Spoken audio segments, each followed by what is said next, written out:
Hello friends, let's start fifth video of your chapter drainage.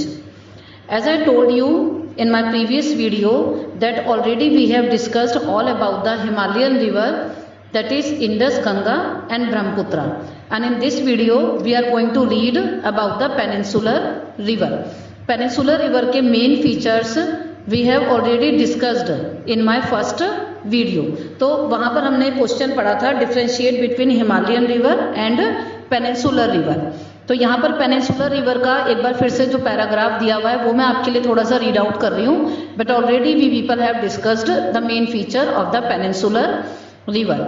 The main water divide in peninsular India is formed by the western Ghat. Western Ghat जो western coast के north से south तक बिल्कुल उसके parallel में फैला हुआ है. So that act as a main water divide between Himalayan और पेनिनसुलर रिवर. वो हिमालयन रिवर को पेनिनसुलर रिवर से अलग करता है. तो बेसिकली यहाँ पर जिन हम पेनिनसुलर रिवर की बात करेंगे, they are 6 peninsular river. They are Mahanadi, Godavari, Krishna, Kaveri, Narmada and Tapi. हमने 3 हिमालयन रिवर के मेन फीचर डिस्कस किए थे और यहाँ पेनिनसुलर रिवर में हम 6 रिवर के मेन फीचर्स डिस्कस करने वाले हैं. तो ऑलरेडी वी हैव डिस्कस्ड कि एक मेन डिफरेंस हमने पहले भी देखा था कि जो हिमालयन रिवर है they are having a longer course. ठीक है ना, ये आपको बहुत अच्छे से क्लियर है कि जो हिमालय से ओरिजिनेट होकर आ रही हैं तो अरेबियन सी या बे ऑफ बंगाल में एंड होने से पहले एक लंबा रास्ता उन्हें तय करना पड़ता है. Whereas the peninsular river they have a shorter course. उनको इतना बहुत ज़्यादा लंबा रास्ता तय नहीं करना पड़ता है. One another difference will be that Himalayan river they form the deltas, a triangular shape before entering into the main sea. वो डेल्टा फॉर्म करती है. एंड पेनिनसुलर रिवर क्योंकि इनके पास बहुत ज़्यादा एल्यूवियम नहीं होता है, बहुत ज़्यादा लंबा रास्ता तय करके नहीं आती हैं, तो the peninsular river they form the estuaries. Estuaries is the small accumulation as compared to the deltas, and it is not any triangular shaped structure. So that is the difference between the delta and estuaries. Deltas are having a huge deposition whereas estuaries are not having an accumulation of so much sand, silt or another dust particle. तो as I told कि हम जब peninsular river की बात करेंगे तो हम यहाँ पर 6 पेनिनसुलर रिवर के बारे में पढ़ने वाले हैं. तो अगर हम बात करते हैं महानदी, गोदावरी, कृष्णा और कावेरी की, तो ये river they flow towards the eastward. ये अपने ईस्ट की तरफ चलती हैं और ईस्ट की तरफ अगर ये फ्लो कर रही हैं तो आप समझ सकते हैं कि where they will be ending, they will be ending in the bay of Bengal. ये बे ऑफ बंगाल में जाकर एंड हो जाती हैं. और whereas if we are talking about the Narmada and Tapi, then they are the west flowing river. ये peninsular river west की तरफ चलती हैं and they 2 rivers they ends in the Arabian sea. ये अरेबियन सी में जाकर खत्म हो जाती हैं. तो हम 6 रिवर के बारे में डिस्कस करने वाले हैं. Then let's start with the main feature of the Narmada basin. तो अभी हम यहीं से स्टार्ट करते हैं. तो नर्मदा बेसिन और Narmada river from where it originate, कहाँ से ओरिजिनेट होकर आ रही है.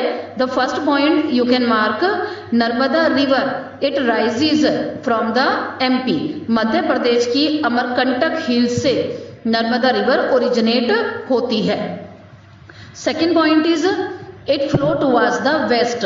अपने वेस्ट की तरफ एक रिफ्ट वैली, पतली सी वैली से निकलते हुए जो फॉल्टिंग की वजह से बनी थी. वैली आपने पहले भी पढ़ा था कि फॉल्टिंग की वजह से बनती हैं. तो again I am repeating for you the second point. Narmada river अपने वेस्ट की तरफ एक बहुत ही रिफ्ट वैली, बहुत ही तंग सी वैली से निकलती हुई आगे की तरफ बढ़ जाती हैं. एंड इट्स वे टू सी, समुद्र में मिलने से पहले, अरेबियन सी में मिलने से पहले Narmada river it create many beautiful location. कहीं पर नर्मदा रिवर हमें ऐसे लगती है जैसे कि ये दूध की तरह सफ़ेद हो गई है, बहुत ऐसे जब ये ऊपर से नीचे की तरफ गिरती है. Then it form the beautiful Dhuandhar fall, जिसको धोवादार फॉल के नाम से भी बोला जाता है.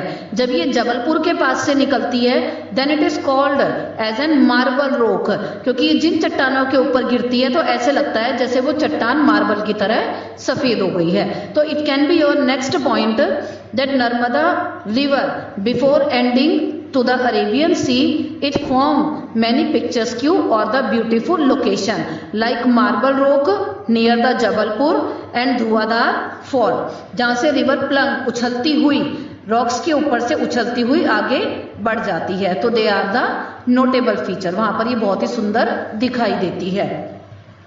Another point of the Narmada river will be all the tributary of Narmada are very short.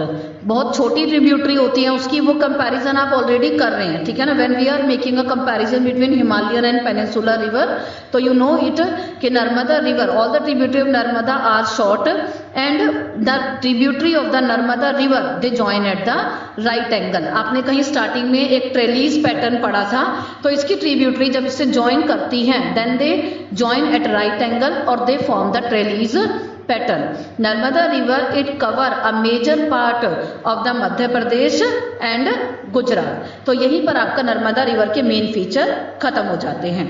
Now let's come to the main feature of the Tapi river and here you can write down your next question, discuss the main feature of the Tapi river. यहाँ पर आपका question एक दूसरी तरह से भी आ सकता है, अगर आपके एग्जाम में ये क्वेश्चन आएगा कि discuss the important feature of two west flowing peninsular river, तो आपके माइंड में क्लियर होना चाहिए कि which two peninsular river are the west flowing river, they are the Narmada and Tapi. तो चलिए let's start the main feature of the Tapi river.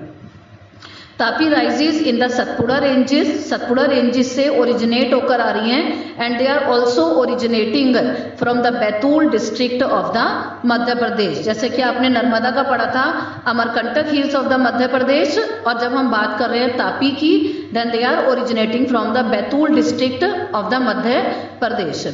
It also flow through a rift valley, यहाँ ये वाला पॉइंट भी इसका नर्मदा की तरह सेम है, ये भी एक रिफ्ट वैली से निकल कर आ रही है, but it is shorter in length as compare to the Narmada river. This can be your third point. It cover a larger part of the Madhya Pradesh, Gujarat and Maharashtra. So the coastal plain between the Western Ghat and Arabian Sea are narrow and hence the coastal river are short। ये वाली चीज बार बार आपके सामने आ रही है कि peninsular river को बहुत ज़्यादा लंबा रास्ता तय नहीं करना पड़ता है। The main west flowing river, इसके अलावा ये तो हमने नर्मदा और तापी के मेन फीचर तो हमने डिस्कस किए हैं, they are the important west flowing river of the peninsular India. उसके अलावा भी कुछ और वेस्ट फ्लोइंग रिवर हैं आपकी, जैसे कि Sabarmati, Mahi, Bharathappuzha, Periyar, so they are also the west flowing river of the peninsular India. लेकिन आपके चैप्टर में इनके मेन फीचर कोई भी डिस्कस नहीं किए गए हैं। ऑलरेडी जितनी भी आपकी 9 इंपॉर्टेंट रिवर हैं इंडिया की, हम उनके बारे में एक अच्छा सा डिस्क्रिप्शन हमें चैप्टर में दिया गया है। सो यहाँ से आज हमने जो डिस्कस किया, they are the 2 important question, right a note और discuss the important feature of Narmada and Tapi river. So in next video we will discuss about the Mahanadi, Godavari, Krishna and Kaveri. And I want कि जितने भी question हमने discuss किए हैं, जितने भी point अभी तक हम लोग पढ़ चुके हैं, आई वांट कि आप उनको साथ साथ लर्न करते रहे ताकि बाद में वो कहीं आपके माइंड से स्किप ना हो जाए, उन पे आप लगातार अपना वर्क करते रहें। Good bye, take care.